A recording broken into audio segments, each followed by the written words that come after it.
Good morning, কেমন আছো সবাই? আশা করি তোমরা সবাই খুব ভালো আছো, সুস্থ আছো। আমরাও ভালো আছি, সুস্থ আছি। আমার শরীরটা একটু খারাপ, ঠান্ডা লেগেছে, একটু কথা বলতে অসুবিধা হচ্ছে, কারণ গলা প্রচণ্ড খুসখুস করছে, কথা বলতে গেলেই কাশি হচ্ছে। যাই হোক, তোমরা একটু ম্যানেজ করে নিও। এটির জন্য আমি করে নিলাম একটু পিডিয়াশিওর, যদিও কন্টেনারটা গ্রোভেভার। আর অতন এখানে সেটিকে রেডি করাচ্ছে। ঘুম থেকে উঠে না কারোরই কিছু করতে ইচ্ছা করে না। আমরা তিনজনে ফ্রেশ হয়ে গেছি, আর আমার মা দেখো এখনও ঘুমোচ্ছে। সিনটি অলমোস্ট রেডি, জাস্ট ব্রেকফাস্টটা হয়ে গেলেই ওর হয়ে যায়। আস্তে ধীরেই করছে, যেহেতু আজকে একটু তাড়াতাড়ি উঠে পড়েছে। আর দেখো, যেই ক্যামেরা দেখলে একটু টাটা করে দিল, আমাকে টাটা করে চলে গেল স্কুলে। তারপর আমি একটু বাগানে গেলাম, ফুল তুলে আনলাম। মালাদি ফোন করে জানালো আজকে আসবে না। আমি আর সময় নষ্ট না করে ঠাকুরের বাসনটা মেজে নিলাম, তারপর মুছে নিচ্ছি, নাহলে দাগ পড়ে যায় জলের। মা এখনও ঘুমোচ্ছে, অতনুর কাজ করছে।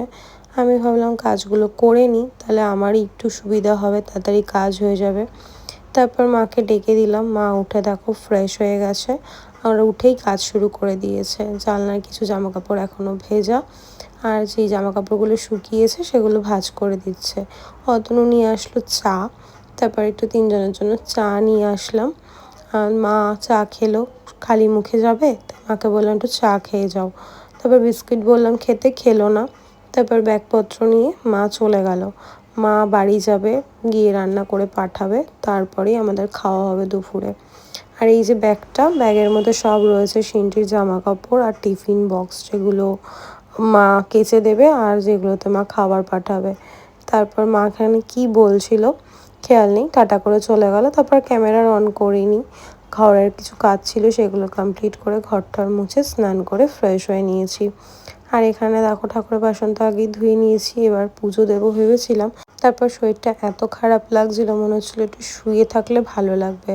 তাই সিনটির বইগুলো গুছিয়ে রেখে আমি ঠাকুর ঘরের দরজাটা বন্ধ করে শুয়ে পড়েছিলাম। একটুও ভালো লাগছে না, ঠান্ডা লেগেছে এত পরিমাণে যে আমার নাক মাঝে মধ্যেই বন্ধ হয়ে যাচ্ছে। আমার এমনিতেই শ্বাসকষ্ট রয়েছে, আর শ্বাস নিতে প্রবলেম হচ্ছে। আমি নিজের জন্য বিছানা করে নিয়েছি, এখন একটু রেস্ট নেব। আর কিছু নেই করার মতো।